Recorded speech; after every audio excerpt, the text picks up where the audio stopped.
নমস্কার, আমি Rik from the speaker of life. Rickshaw friendly YouTube চ্যানেলে আপনাদের সকলকে স্বাগত জানাই।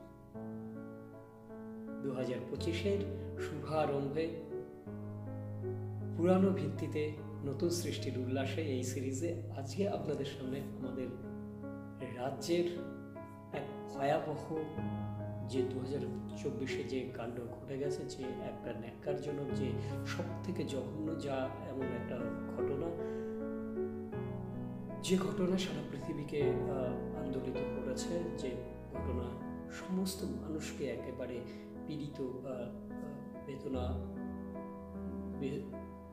বেদনা আহত করেছে। তো প্রতিটা মানুষ একদম বিমর্ষ হয়ে গেছিল সেই ঘটনাটায়। কিন্তু আজকের যে মূল বিষয় যেটা বলার, সেটা এই ঘটনার সঙ্গে প্রত্যক্ষ কিংবা পরোক্ষভাবে এমন একজন মানুষ যুক্ত ছিলেন, যে মানুষ প্রচণ্ডভাবে মেধাবী, প্রচণ্ডভাবে বুদ্ধিমান এবং তো সেরকম একজন, এবং লেখাপড়ায় অবশ্যই সে একদম ভীষণই একজন মেধা সম্পন্ন মানুষ। তো আবার প্রমাণিত হলো এই ঘটনার প্রেক্ষিতে যে মেধা, মনুষ্যত্বহীন মেধা সমাজের পক্ষে সবসময় অমঙ্গল ডেকে আনে।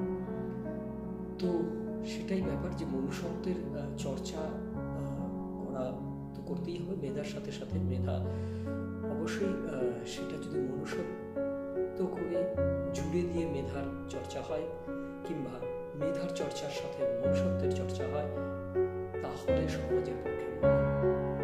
আর শুধু মেধা সম্পূর্ণ যারা কিন্তু অমনুষ্যত্ব বা অমানবিক বোধ যাদের মধ্যে থাকে, তো তারা সমাজের পক্ষে ভয়াবহ, এবং কতটা ভয়াবহ সেটা আপনারা সকলে জানেন। তো আশা রাখবো, বা আমরা দেখবো আমাদের সন্তানরা কিংবা আমাদের আশেপাশে যারা রয়েছে মেধা সম্পন্ন মনুষ্যত্বের চর্চা যারা করছেন, তাদের সঙ্গে আমরা সমাজের মঙ্গল নিয়ে আসুন তারা, এবং যারা মেধা সম্পন্ন কিন্তু মানবিক ভাবনায় ভাবিত নন, তো তারা যদি মনুষ্যত্ব ভাবনায়, মানবিক ভাবনায় তারা